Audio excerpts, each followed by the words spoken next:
sifter.com.au.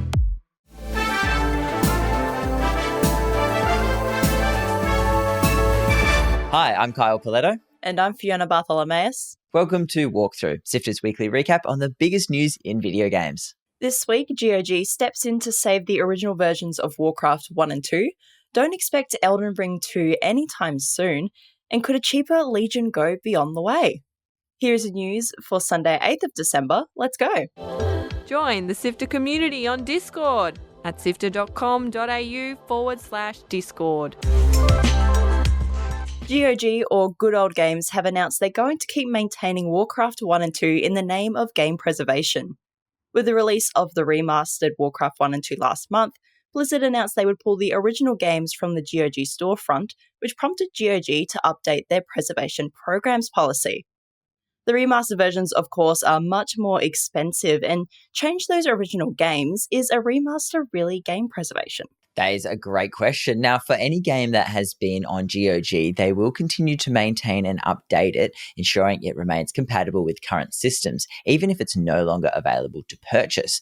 They said it's sad to see these masterpieces leave the store, but it's another reminder of how important preservation and the work to preserve games is. The games will be removed from the store until 13th of December, so you have a little bit of time to grab them.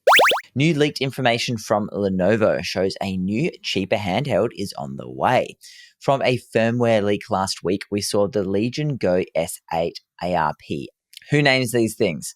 From the firmware leak last week, we saw that the Legion Go S8 APRI will have AMD's Rembrandt APU inside. However, the console will have Zen 3 Plus cores, which aren't as powerful as the current generation Z1 Extreme and Z4 cores. For our casual gamers, are you still with us? Are you still with us after all of that?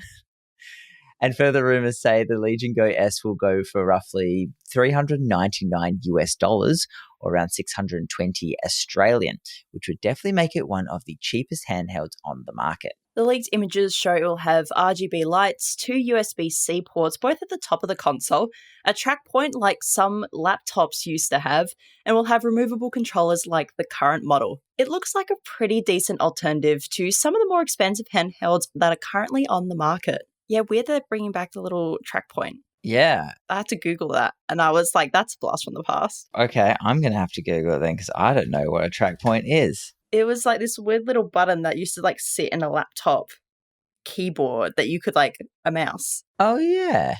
Yeah, so apparently it will have that instead of a trackpad, and I'm like, that's kind of random. Okay, cool. I wonder how far track point technology has come. Elden Ring's developer Hidetaka Miyazaki has confirmed that a second game is not on the way.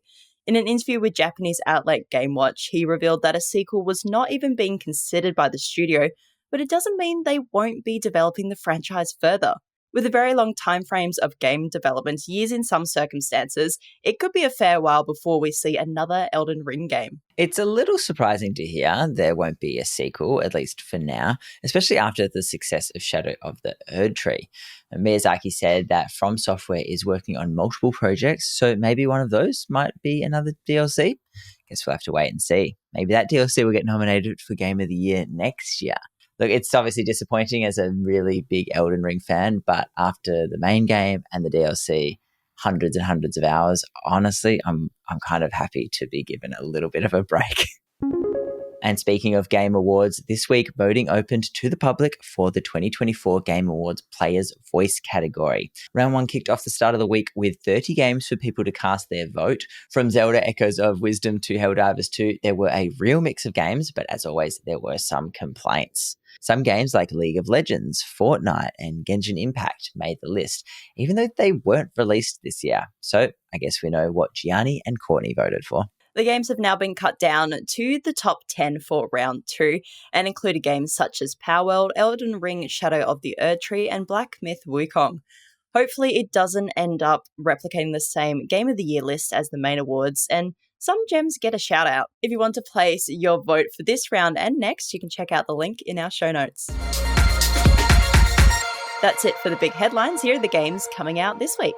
First up, we have one of the most anticipated games of the year, Indiana Jones and the Great Circle. It looks great, it sounds great, and early reports have been very positive.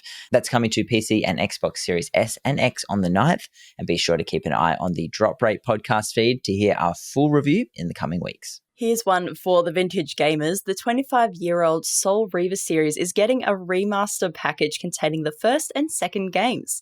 Legacy of KAIN is coming to all platforms on the 10th. Mighty Morphin Power Rangers Reader's Rewind is a retro arcade-style side-scroller that perfectly captures the magic of 90s arcade gaming.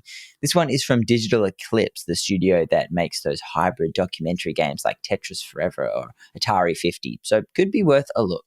That's out on all platforms this Tuesday. Out Thursday is Spirit of the Samurai, a side-scrolling action adventure where you play as a samurai, a cat, and a reanimated spirit to take on an army of undead warriors and monsters. That's out exclusive to PC on the 12th. BRONANA is out Friday. It's a chaotic, fruit-themed survivor-like, which is a term I didn't know existed until now and refers to, I guess, any game like Vampire Survivors. So if you like Vampire Survivors or like Brotato, which this clearly seems to be named after, be sure to check out BRONANA when it comes to PC on the 13th.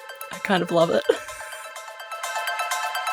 Articles to read, Videos to watch, and podcasts to listen to. SIFTER.com.au.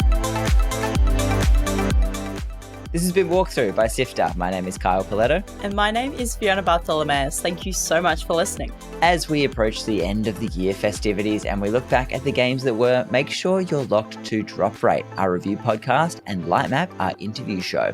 Give them a follow on your favourite podcast player. We've got our big Game of the Year show on Drop Rate coming up and a few more choice chats, including Soundtrack of the Year on Lightmap. Find us on all your favourite podcast players and YouTube. SIFTER is produced by Kyle Paletto, myself, Adam Christou, Courtney Smith, and Chris Button.